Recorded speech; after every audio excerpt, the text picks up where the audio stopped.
And what's interesting to me, fascinating to me, almost mystifying to me, is that most art directors, they're the people who are in charge of the pictures, don't know anything about what makes it easy to communicate. They are far too interested in doing stuff that looks fantastic, looks different, looks unusual, this, that and the other.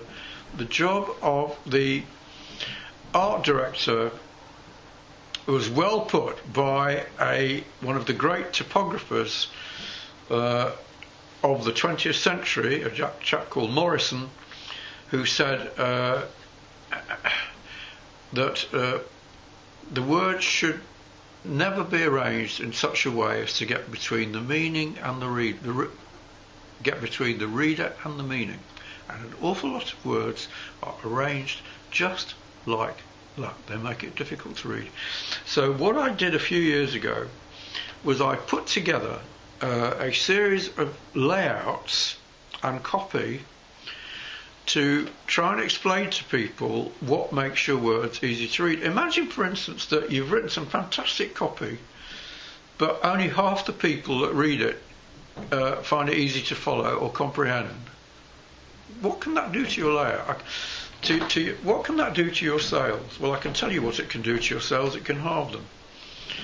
Because David Ogilvy, whom I keep on mentioning, once wrote to a charity, actually a charity who became clients of mine, and said, if you will lay your copy out in a different way, you will get many more responses. And they did what he told them to do, and they got twice as many responses. So if you'd like to get twice as many responses to your copy, you need to know about layout. And I'm going to show you exactly where you can halve your responses or double your responses depending on how you lay something out.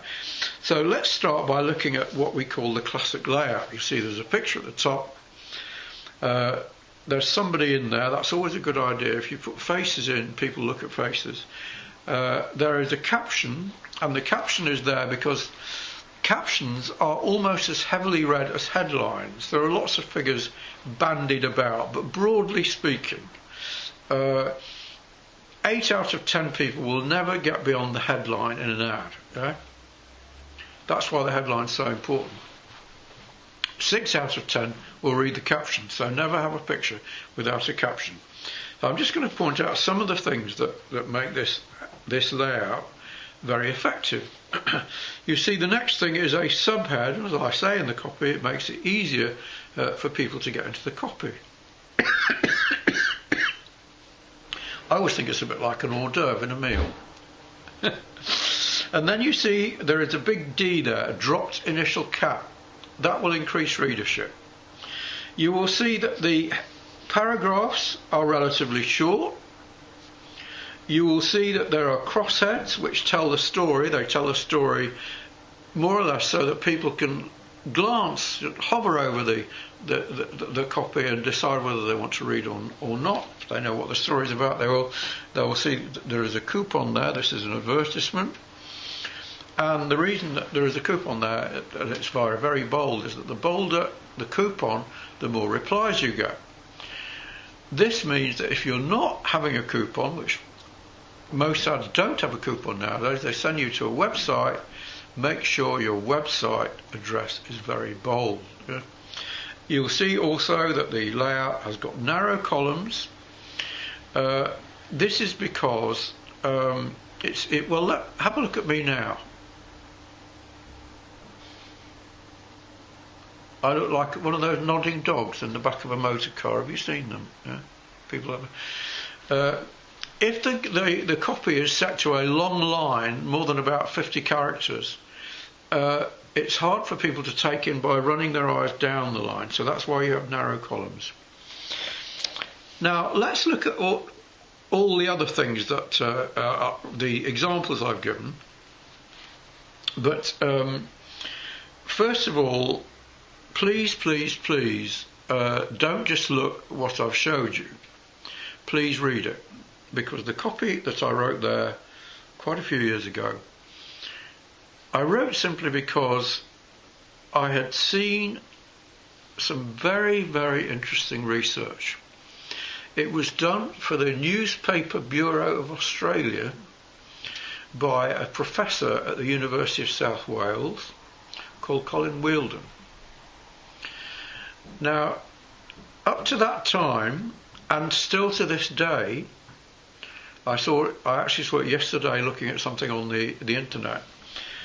When people wanted to know about what typefaces or what layouts were most effective, they would go to respondents and they would ask them what they liked.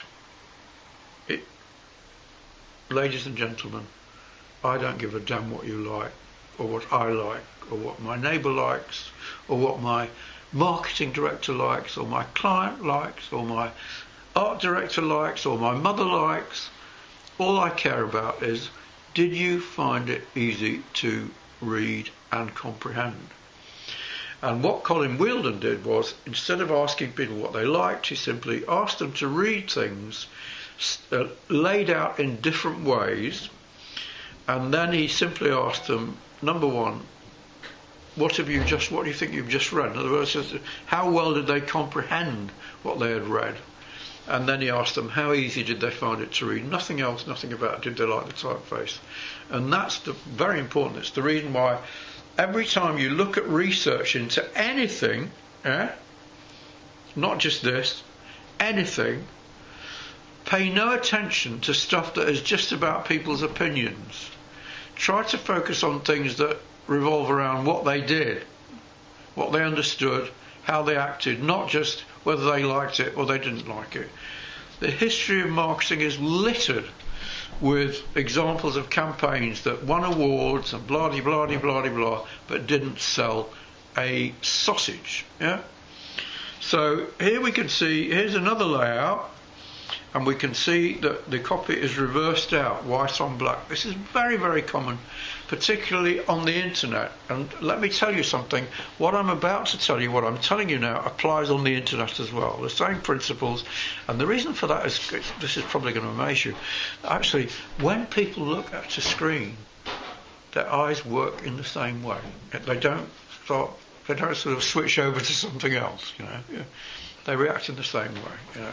There are certain factors, like the fact that you've got light coming out from the screen, that influence things, but essentially your brain operates in the same way, your eyes operate in the same way. So this applies very much online as well. So what happens when you reverse out? You can see that response goes to hell and back.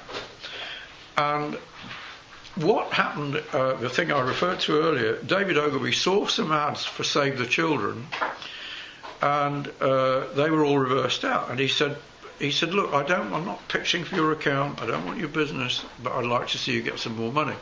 Try setting these ads the right way around and see what happens. And what happened was they got twice as many donations. So if you want twice as many responses, don't set a lot of copy reversed out.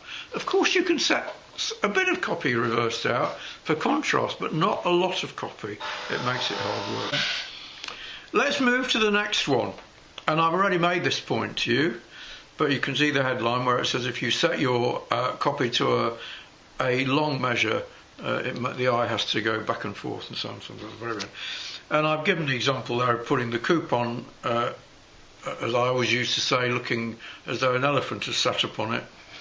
But I don't suppose many of you use coupons, but if you do use coupons, remember that. Now here's something rather important. You see the way this one's laid out. What causes trouble with readership is when you're making either confusing the eye or making the eye, misdirecting the eye. So in this case, and when it says don't block off two columns like this, people won't keep reading below the illustration. What I mean is that they might keep on going, read the first couple of paragraphs at the top and then go to the top of the next one, rather than going below that illustration. There is another point I'd like to make, which is actually in the layout, you see there, but it's well worth remembering. Illustrations. What sort of illustrations should you use? Now, there we have an illustration.